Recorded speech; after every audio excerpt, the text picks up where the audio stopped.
I think I'm a completely different person than I was when I came to Valpo. And I think I'm finally becoming more who I am. And that's partially just been through everything like my friends have done for me. I guess the wording isn't entirely the best, but they say they're like bullying me, but it's more so like making fun of me. And it's more so trying to push me to do things that they know I could do, even if I didn't know that myself. That's where I ended up improving my confidence a lot over the summer. Doing things that I was not good at, I was not going to be good at, but they encouraged me to go through it.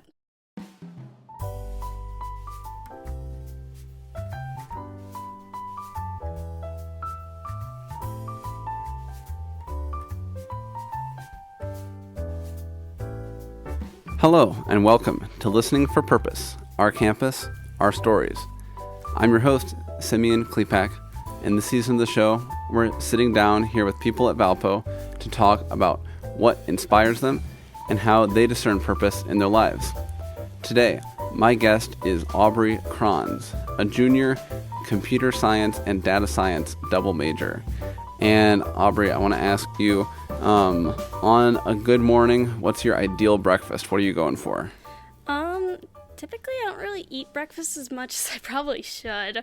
But if anything, I typically go for cereal, but if I have the time to make something, honestly, I'd probably pick pancakes. Now, are you a, bran flakes and, a nutritious cereal person, or do you want just some, nice sweet sugar cereal, get you out the door? It really depends on my mood, I think, because sometimes I'm craving Cheerios or something, which I think are pretty healthy, and then other times I'm I just want Cinnamon Toast Crunch. Yeah, no. My strategy I figured out is I get some of the bran flakes or the granola or whatever, and then get some of the Lucky Charms, mix them in the same bowl. Oh, then you get the best of both worlds, right? Because you're okay, I get the sugar, but still I feel like I made a nutritious choice, right? Yeah. So get a big life hacks here on the show. Awesome. So this season, basically the opening question we're asking our guests is to give you a chance to introduce yourself for people on campus that may not know you. Because we're here at the show, we're all about kind of helping to reach outside of our bubbles and connecting people across different departments, organizations, affiliations, whatever. So the question I have for you is in 3 parts. First, where are you? How'd you get here? And then lastly, where are you going, right? You can take that in terms of personal, spiritual, academic, career, whatever is important for you to share with the audience at home. So where I am now is Valparaiso University. But getting here was an interesting journey. Probably at least connection to my purpose and stuff. At the end of high school, I was just not in a good spot mentally, but throughout the past few years I've been at Valpo, I've just kind of built up my community and stuff, and just been able to find a really nice place of people I could surround myself with. And then where I'm going, I'm not entirely sure. I know roughly what kind of job I'm looking for after college or anything like that, but it's just a really rough idea of where I'm going. I'm just kind of going with the flow, if you get what I'm saying. Yeah, you have some general outlines, but you're not you don't know for sure, I guess. Yeah, I don't have some sort of company I have my mind set on for working. I want to work somewhere in software development or with some sort of big data stuff, but it's not I have I want to work at Google or Microsoft or anything. Yeah. It's more about, I guess, the kind of work you're doing rather than who's going to be signing your paychecks, I guess. Exactly. Yeah. What is it that draws you to software design? It's just kind of been something that's always stuck with me. I always been interested in technology since I was really young. Video games were something that became a giant staple for me at 6 years old. So it kind of just built on that and became overall technology. I don't know entirely what calls me to it. I just know that I really enjoy what I'm doing, and I've gotten this far in it, so I might as well keep going. Yeah, I mean, it's something that's fun, and you've developed the skills in it. Like, that seems pretty perfect for a career. Yeah, exactly. Do you remember what the first video game you played at age 6 was? I'm pretty sure it was Legend of Zelda: Ocarina of Time. Nice. Don't expect me to be like fighting any of the monsters or anything. I was too scared to do that. I just kept wandering around the like Hyrule town and just talking to the same NPCs over and over again. Yeah, I do feel like when you're that young, like playing video games is like you can just walk around the town and that's all the fun. Like, whoa, look at this! I'm doing the things, and like the actual plot and all the work that the developers put in, like. You don't need all of the depth in order to appreciate the game. Honestly, at the time, I was fascinated by even just reading the guidebook of the game. Yeah, I mean, they put a lot of lore in there, you know? Yeah. Yeah, I don't know why. I was just fascinated with that. Yeah. Our first video game, the first one we got was Lego Star Wars, the complete saga for the Wii. And I had no clue what I was doing, and we had to have our friends over to play with us because they were actually able to figure out how to beat the first level. That was the episode 1, level 1. That was too intense for 8-year-old Simeon. So, yeah. I don't think I actually beat my first video game that wasn't. Not even I don't even know if I beat Pokemon then. I don't think I beat my first video game really until I was like 10 or 12 years old.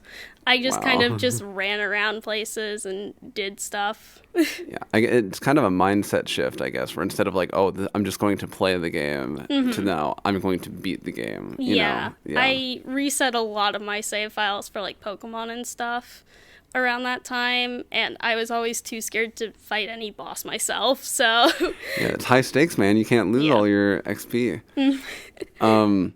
So do you remember when that enjoyment of video games kind of transitioned into computer science interest? Because I know there's a lot of people that play video games, and there's a few smaller amount of people that do computer science and data science stuff. So where was it when you were like, okay, I like this one thing, let's try this other pursuit? I know where it was. Sometime when I was younger, my cousin, who's about like 8 years older than me, he started going through college, and he had chosen computer science for himself. I was like, oh, this is neat, but at the time I wasn't around the age that I could actually like look into stuff like that. I was like 10 years old or so. So I have always kept it in the back of my mind as like, even though things shifted, I only started really getting into it around like high school when I took my first programming classes. And it just was always something that just kind of stuck in there ever since I found out what my cousin was going to school for. And it wasn't like it built over time. It was just like, oh, there's a programming class offered at my high school. Might as well take it. Yeah. And then I enjoyed it, even though it was difficult for me at first. And then I was like, yep, this is where I'm going.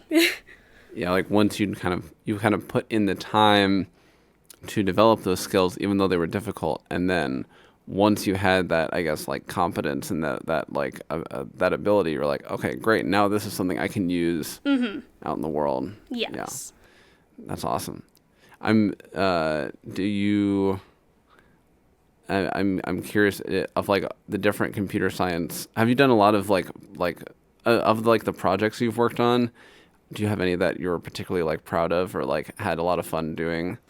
When I think about like projects that I'm like particularly proud of, it's kind of hard because I don't have like many projects like outside of schoolwork that I do. It's hard to find time for those.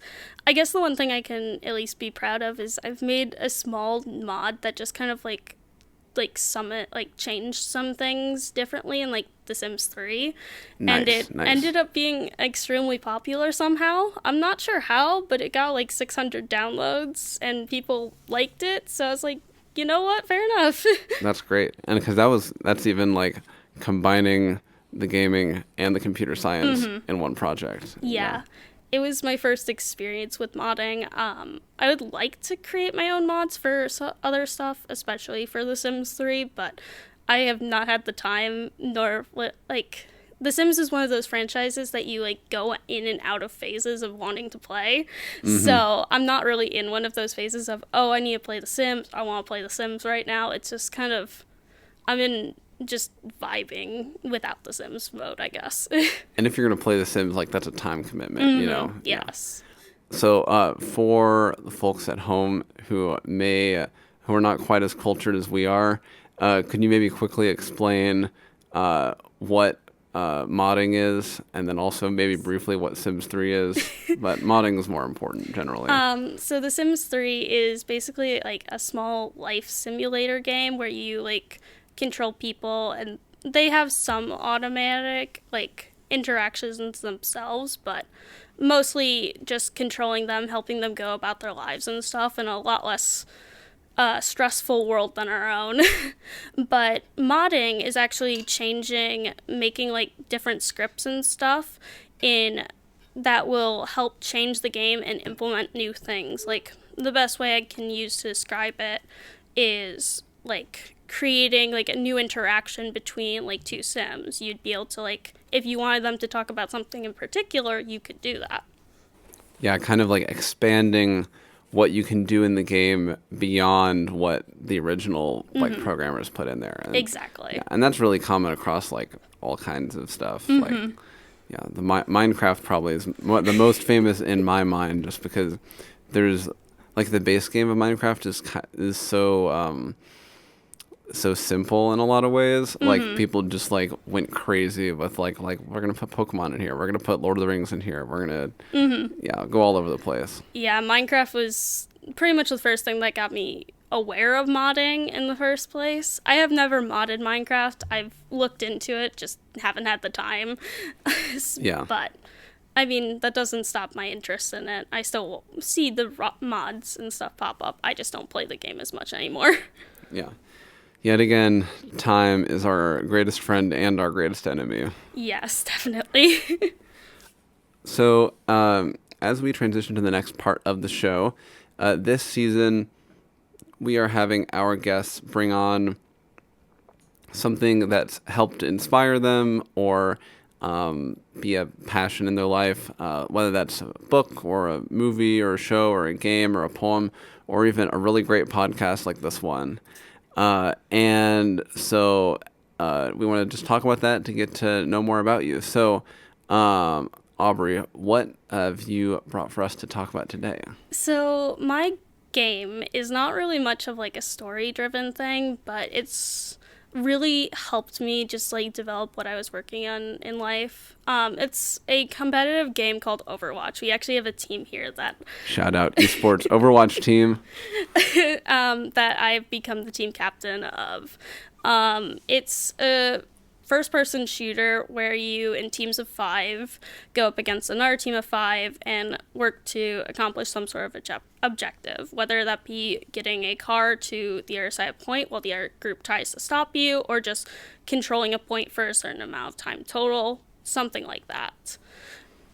So, of those game modes, just curious, which is your personal preference? It really depends, but I actually really like the newer modes that they added. I'm not really an original person because I started getting into Overwatch specifically like my freshman year, and that was right when Overwatch 2 just came out. Yes. I had owned the game before, and I had played like maybe like 10 or so hours of it, but I ended up swapping to a few different shooters just because that's where my friends were at the time. And that's at that because that was around 2020, 2021. Like, the market kind of got really saturated at that point. Like, you had Fortnite had been out for a few years. You had Apex Legends and like PUBG had been out for longer than that too. But like, Overwatch had kind of done the team competitive thing first, and then a ton of other people like tagged on. Is that right? Pretty much, yeah. That's kind of what led me into a different hero shooter, was that Overwatch was in kind of like a lull state as they were working towards building Overwatch 2, which is what came out my freshman year. So a lot of the friend group that I had bought the game, like, no desire, like, not expecting to play it with, like, any friends or something, but then somebody mentioned, oh yeah, we've been playing this other hero shooter, and I was like, oh, might as well do that instead. So then you started playing this other game, and then what was it that brought you back to Overwatch? It's honestly a crazy story. So when I first came to like campus for Focus and stuff, I was aware of the esports community here. I never expected to join. I didn't think I would make the team. I didn't think it was even worth trying. So I never tried out for any of the games. I definitely would not have made the Overwatch team at the time, though. But something or another, like, I just saw this random, like, ad on their Instagram. Or not then. I'll get back to that in a second. But my Focus leader at the time, Christian, who was, like, a big spokesperson for the esports at the time, was like, oh, if you play video games, like, you should try out, you should get involved with us. And I'm like, oh, I'm not that good. And I just kept diminishing myself. Granted, at the time, I definitely was not good enough to be on any of the teams, really. But I saw this Instagram ad for casting. They were looking for people to, like, do, like, voiceovers over, like, different games and stuff, so people at home, like, could understand more about what was happening. And I was like, oh, well, I understand what happens in Overwatch, I understand what happens in Smash Bros. Like, I know that's a very few amount of games, but that is, like, half of the games. That's enough, right? Yeah. So I was like, I guess I'll try. And just, like, on a whim, I applied. I ended up getting the position. And so that was something like a like commentator or like announcer that we'd have a sports team, but for esports, like, you need someone to be, like, doing the commentating while people are streaming it. Yes. It was basically to help like, people at home, because I'll be the first to admit, my family has no idea anything about Overwatch.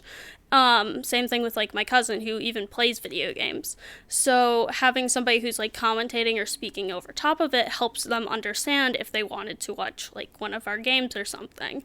It's not like volleyball or basketball where you can just be like, shoot ball in net and score points. Right. It's more clear in, like, an athletic sports game where you can see, okay, this is like, the ball is on this side, and now the ball's on this side, and this is our side is winning. Whereas for Overwatch, like, your character's running around and getting shot at, and sometimes dying and sometimes not dying, and, like, if you're not familiar with the game, like, it's not exactly clear who's winning. Yeah. It's not clear at all because there's so many colors and everything around. But when I became a caster, I was just kind of, like, existing in, like, this zone of part of the esports team and part of not part of it. So I don't really consider myself being a part of the esports team for my freshman year. But second semester, Christian, who recognized me from Focus, never forgot about me. Apparently it was just somehow it's still in his brain, like 6 months later or something. But he's like, I'm gonna make a club team for Overwatch. Everyone can join. I was like, okay, might as well, I guess. At the same time, the lower level team, Beacon, what it was called then, was having some trouble picking up new players. A few different things happened, and a few players had to drop the team as a whole. So they were missing people, and they were basically had the bare minimum amount of people to actually play a game.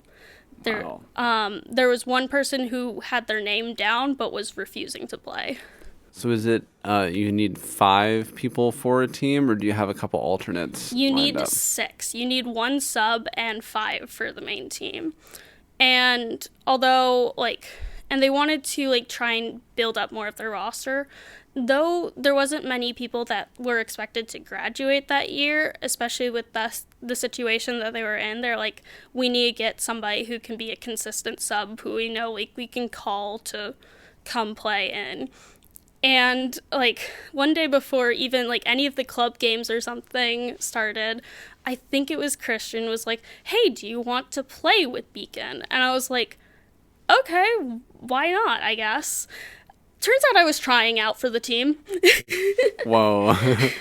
That was really funny when the team captain just was like, "Yeah, so you made the team." And I was like, "Huh?" I was trying out? Because you thought it was just a casual game, but they were actually like, does she have what it takes? It wasn't really like that. It was just more so looking for at least some sort of energy to like want to like improve, continue to work. Because they knew going in I was not the best player at the time. I was very low on like the rankings. Like I was like low to mid silver, which is not very good. And they knew that going into it. And eventually another player came on that really took on the actual role of the sub player. But I kind of was just in this zone of like kind of on the team, but kind of not. But I didn't really care because I was at least given a chance to work and improve my skills. Yeah, you were kind of like, you were filling in during this transition time, and so you weren't totally a member, but you still got the chance to improve and gain a lot of that ability to actually like excel in the game. Yeah, exactly. And that's the main thing that actually kept me on the team over summer break when I came back, because honestly, I was not expecting to continue to be on the team at all. But as I've learned now, one of my close friends now, who was the team captain of Beacon, was like, "No, I basically said if you're not removing her, she's staying on the team." I was like, "Oh, I didn't even know you did that." So you were planning on leaving because you figured that the spot would get filled by someone with better skills. Was that it? I didn't think that. I didn't know how the program worked at first. Oh, gotcha. So I figured there would be like some sort of cuts or something that would happen, and I would get cut. That didn't happen anyway. But the team captain was like, "No, she's a member of the team. She doesn't have to try out." So they had my back there. That's awesome. Mm-hmm. So then, that's at the start of sophomore year. So then, how did your involvement in Overwatch continue during sophomore year and then through this year, I guess? Yeah. Mm-hmm. I would say that the Overwatch team I was mostly just a sub sophomore year. I didn't really play as much because I didn't have that confidence in myself that I needed. I didn't have the confidence to go out there and play. I would always be like nervous while playing, and like just at different levels of like scared, fearful, nervous, I guess.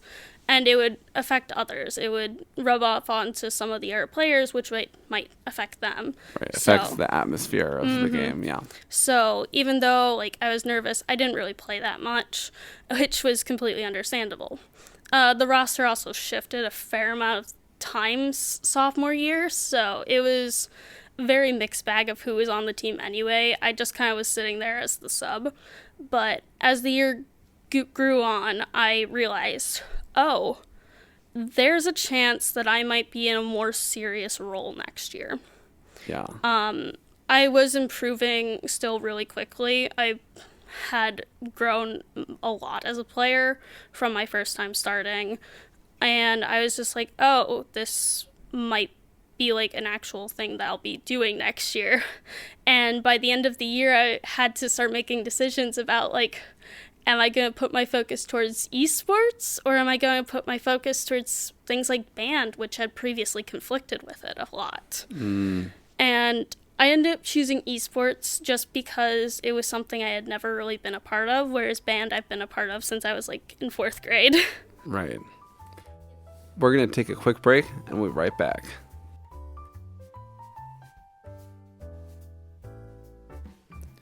Hello, everyone. Thank you for listening so far, and I hope you enjoy the rest of the episode. This is a reminder to please share this podcast with all your friends and faculty here on campus who may be interested. This is our campus, our story, so we want to share this as much as we can. I have 2 quick announcements for you. First is that next Monday, on February 24th, we have 2 events. Both are involving Dr. Douglas E. Christie. So the main event is at 7 p.m. He's giving a lecture all about spirituality and art and nature. But at noon in the Hearth Room of the Union, we are having an informal lunch and Q&A session with him. So if you have any big philosophical questions that you would like to come and ask, please come and join us. We will have lunch. Yep, that's right. We have free lunch provided at the Hearth Room for lunch with Dr. Douglas E. Christie.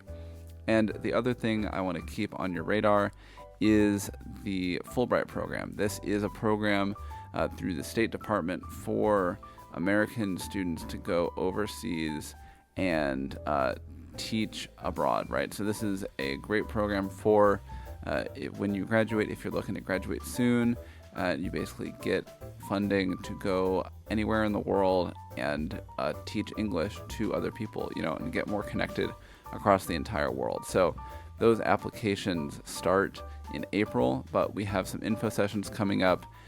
If you're interested, please reach out to us at ilas@valpo.edu. Thank you guys so much, and enjoy the rest of the episode.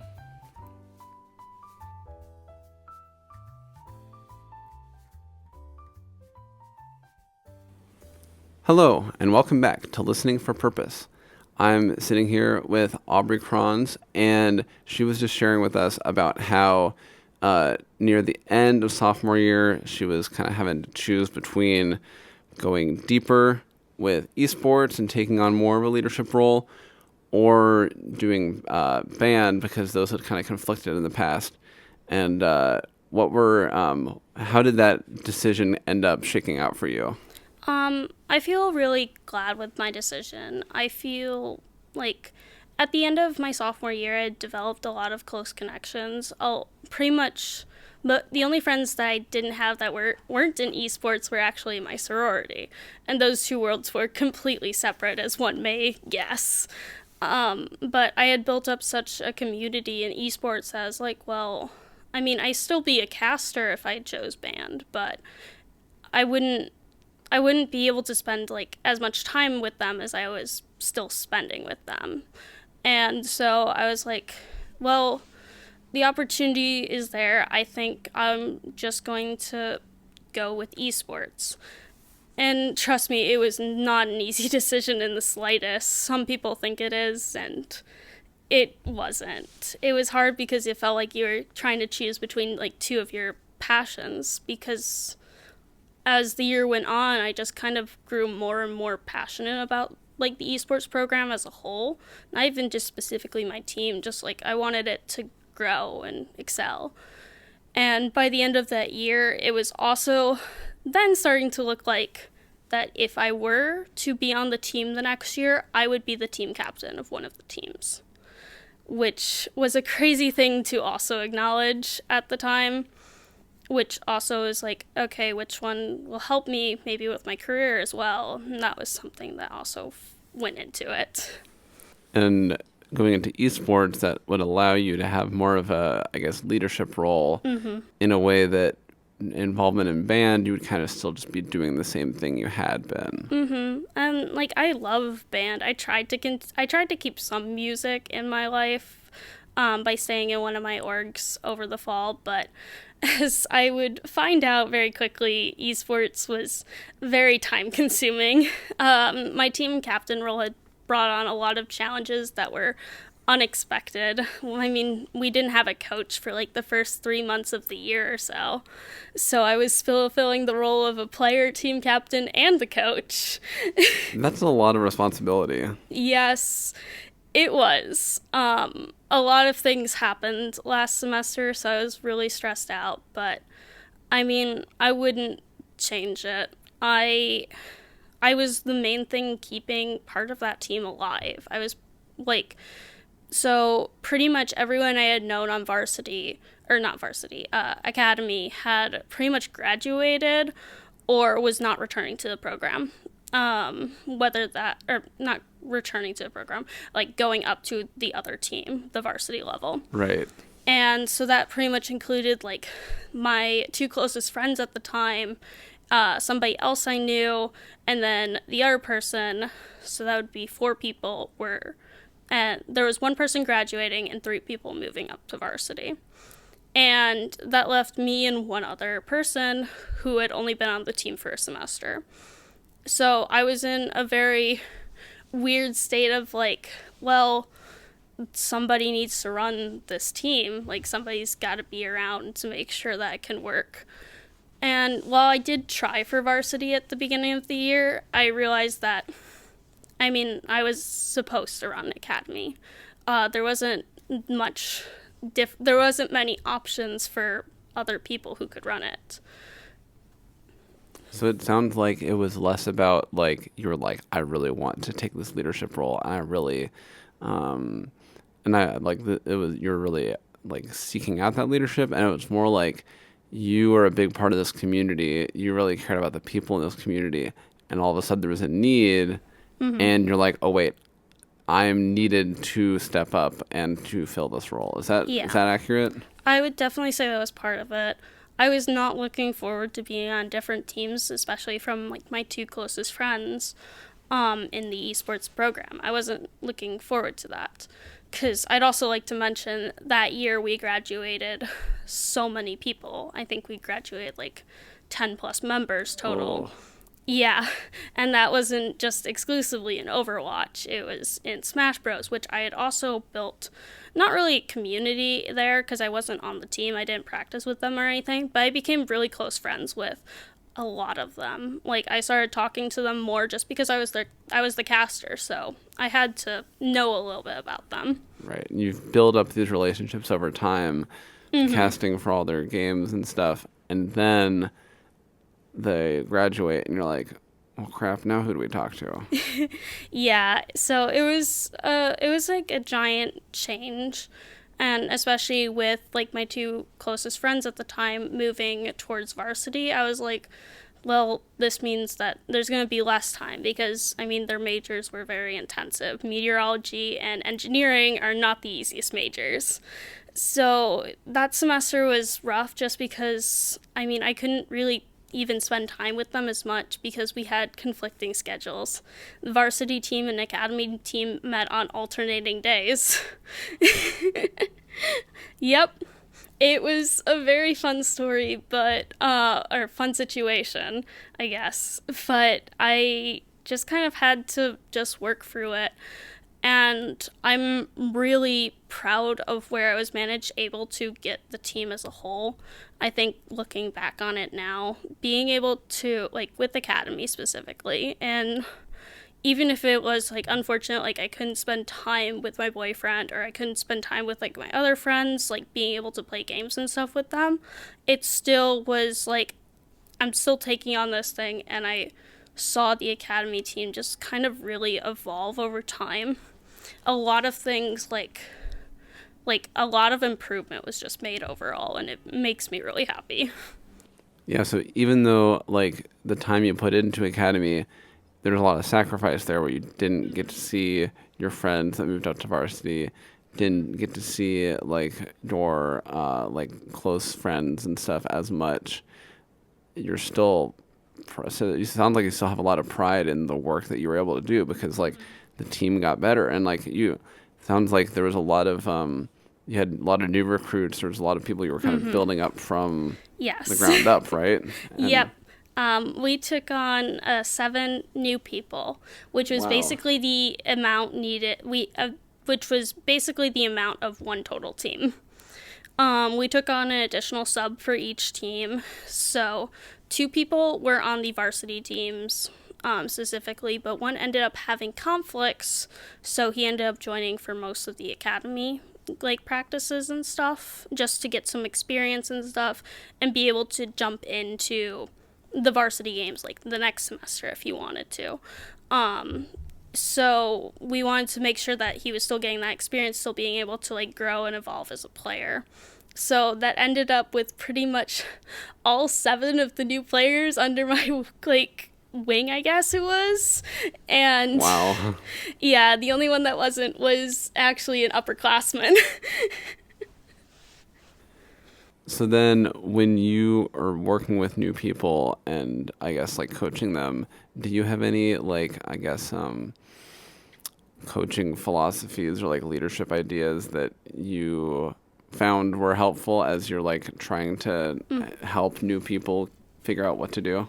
Um, it was, I wouldn't say that I had any sort of philosophy or anything. I was mainly just trying to keep the group together and try and get us working cohesively. A lot of the coaching ended up being done by my friend who was on the team captain before. He helped a lot with the coaching because he could see how overwhelmed I was. So he tried to help out as best as he could on the days he was available until the coach showed up. And then when the coach was back or was finally like hired and stuff and could get to work, they took over most of those like things. So most of my philosophy with leadership was just kind of getting the group to work together because it's very hard, especially when there isn't like a few people that have played together or know who each other are. So when you're working with like a group of like 5 newer people to the school, to the program, to everything pretty much except the game, and only 2 returning players, it's hard to get those blends to mesh because you're not used to playing with people who like are ready for these things. So you got to help them learn, help them adjust, and that was what I was mainly focused on.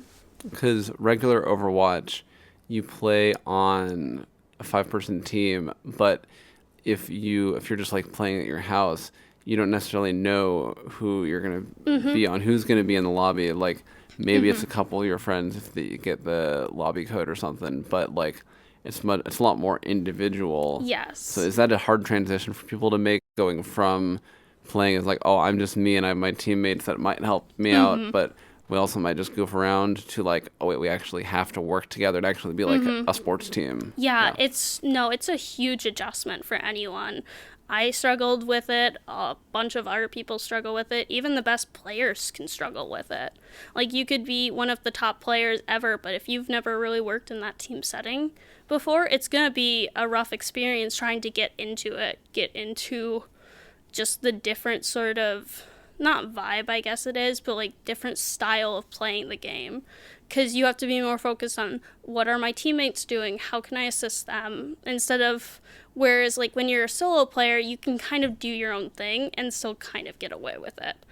But in a team setting, you can't get away with that anymore. If you're 5 individuals, it's not going to work. You're not going to have a fun time, and you're not going to win games. Yeah, and it's like it's all about your success isn't just on your individual skill, but how much can you coordinate together. Yeah, that was a lot of the focus last semester, and I think it's definitely grouped up a lot better. All of the members have definitely adapted, like all of the like teammates and stuff, those who moved around after like a few shifts that happened this past semester, even those that are on varsity now, they still have like the skills and stuff to continue like honing those skills on teamwork and stuff and being able to play in those like team settings. Yeah, that makes sense.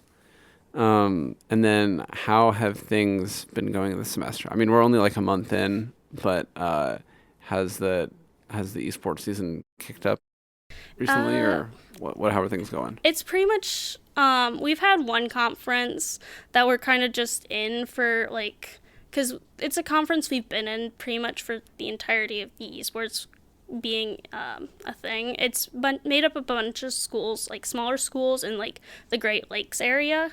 So it's called the Great Lakes Esports Conference, or GLEC.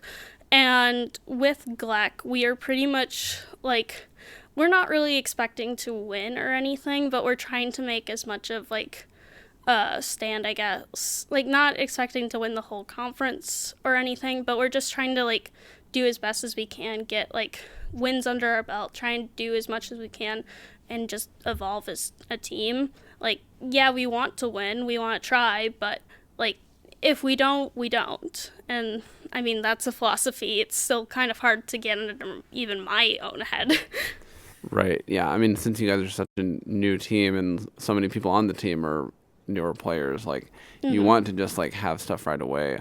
how when you guys go in for a match and things don't turn out the way you'd hoped, like what do you do as a leader to like encourage the people on your team? I would have to say that like that would have to be more so last semester, just because my two friends who moved up to varsity ended up moving back down for personal reasons.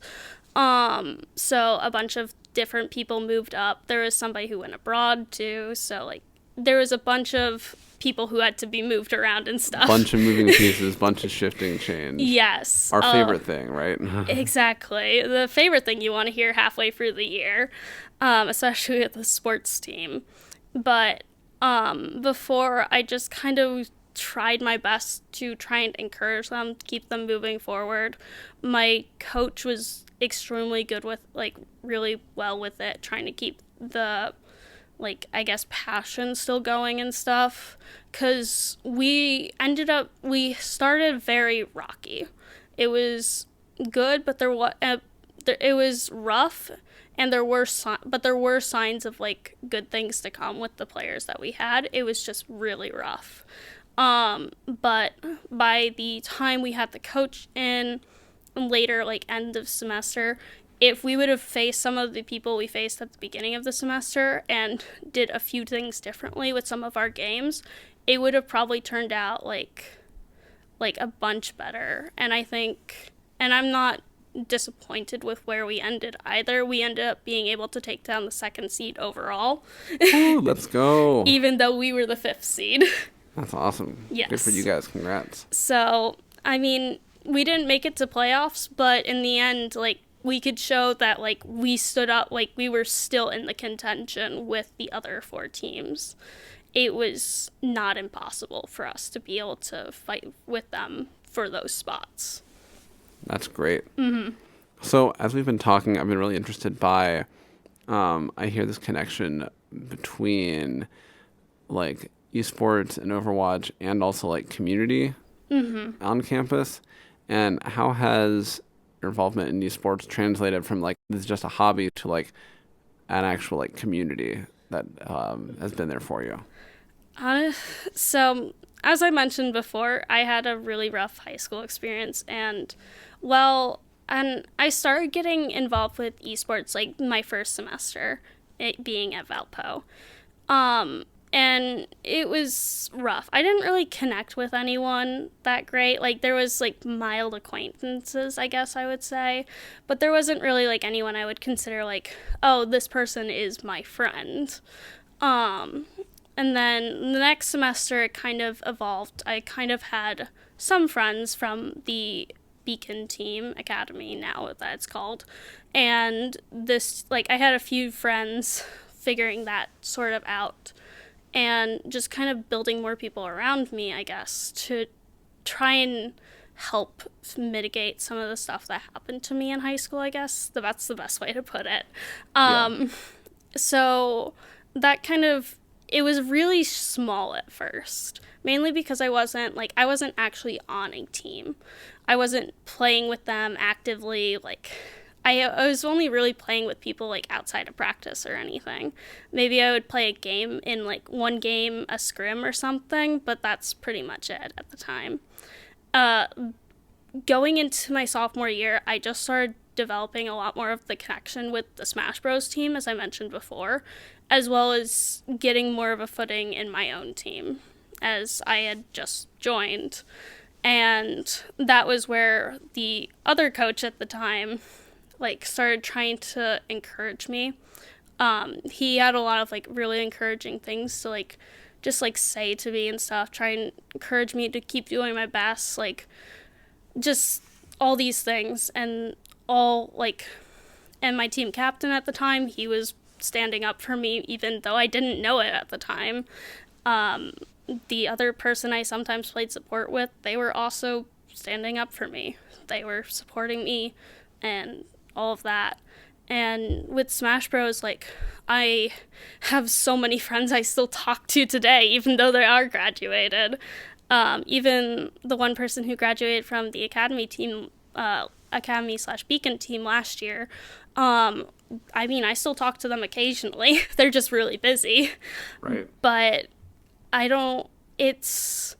I pretty much attribute them and my sorority a lot to my personal growth throughout these past 2 years. I think I'm a completely different person than I was when I came to Valpo, and I think I'm finally becoming more who I am. And that's partially just been through everything like my friends have done for me. I guess the wording isn't entirely the best, but they say they're like bullying me, but it's more so like making fun of me. And it's more so trying to push me to do things that they know I could do, even if I didn't know that myself. That's where I ended up improving my confidence a lot over the summer. Doing things that I was not good at, I was not going to be good at, but they encouraged me to go through it. A lot of that was built over the summer with the two friends that moved up to varsity and just kind of building that community. It's hard to just describe the community because it happened very gradually, but I mean, I've gotten so many of my close friends through it. I have my boyfriend now because of it. Like, esports was just a giant community that, like, I still have now, even with the graduated members. Yeah, and you kind of got your foot in the door with this first, casting position. But then as you became more involved, there were all these people that were around you, and they just started encouraging you, and like in the esports. But it sounds like that kind of, I guess, support and encouragement to try new things, to try growth and try things even though they're uncomfortable, translated into a lot of other areas in your life that like that's how you actually become a better person and actually grow is like having someone to help you get uncomfortable, I guess. Yeah. It was really fun because, like, right before the sorority recruitment, one of my sorority sisters was like, Aubrey, you're glowing. Like, you've improved so much than where you were, like, when I met you. They were a new member the last year. And they're like, you're doing amazing. Like, I can see so much improvement. And that was the moment I just kind of realized, like, how much esports and my sorority had done for me at the time, and just how much they've helped me improve myself and just like recover as a person. Yeah, you gave a lot to these groups, but then they gave a lot back to you as well. Yes, they gave so much back. I cannot overstate like how much they gave to me. I started college at the lowest point in my life, and now I'm at the highest point I think I've ever been in my life. I'm really glad to hear that. That's awesome. I mean, yeah, that's such a good feeling to be able to like look back at yourself in the past and be like, we're gonna be okay, you know? Yeah, that was one of the reasons I was like willing to be on here. Is I was like going through this thing like that I realized this semester. I was like, there's people out there that might need like those boosts of confidence. Like, it's gonna be okay. Things are really rough sometimes, but as long as you just keep trying, keep getting up, that's what matters. Yeah, that's perfect. We're about at the end of our time right now. But I was wondering if you could share like if you could talk to our listeners and just give them like one nugget, one thing or idea for them to think about as they're thinking about, as they're trying to figure out their own purpose and journey in life. What's one little nugget that you would give to our listeners? I think the biggest thing, and I've heard so many people say it, I used to not believe it too until, I've seen what it's done for me. The answer is just try. Try things that interest you. The smallest little things. You may remember that I mentioned that I was like, I don't know, I'll give this casting thing a shot. And that happened with my sorority as well. I'll give my sorority a shot. Like, I didn't think I was going to make a casting position. I didn't think I was going to join a sorority. But if I never made those chances, if I never tried those things, I would not have ever made as much progress as I have today. Yeah. Being able to step out and just do it and try something that you might not be familiar with, because it's probably going to be okay. Yeah. It doesn't even have to be something like a job or like a sorority or something. Just like if there's a club, if there's like a single event that you want to go to, it's just important to try. Like the worst thing that can happen is you go to the event and you don't really like your time. The most you can waste is like an hour or so, you know? But the most you can get is a whole new community and a whole new set of relationships, just like you got. And I just hope that other people can kind of experience the same thing. Yeah. Aubrey, thanks so much for coming on the show. It was really great to get to hear from you and learn all about the esports community, which I'm not super familiar with, but it sounds like you guys have a lot of cool stuff going on. And I really appreciated you sharing with us how community has just been so important to you, and how like there's kind of this this through line I heard of like community and challenge, where like you have people like your teachers in high school, like your sorority sisters, like your Overwatch friends who were like, hey, you should try this new thing and we're going to have your back the whole time, you know, and so then you can actually grow and actually become who you are because you have these people that are holding you up, and that's really beautiful. So yeah, thank you so much for being on the show. Thank you for having me. Thank you so much for joining us for another episode of Listening for Purpose, Our Campus, Our Stories, a production of the Institute for Leadership and Service at Valparaiso University. This episode was recorded and edited by me, Simeon Klepak, with help from Kat Peters, Gabby Unzakur, and Cam Haggett. For a video version of the podcast, check out the Institute for Leadership and Service YouTube channel. For information about the Institute for Leadership and Service, the CAPS Fellows Program, or the Allen Scholars Program, check out our website at valpo.edu/ILAS, or email us at lead.serve@valpo.edu. If you enjoyed this episode, send it to a friend. This show is for us, for our campus, and we want to uplift everyone's stories together. Thank you all so much for coming with us on this journey, and I will see you next time.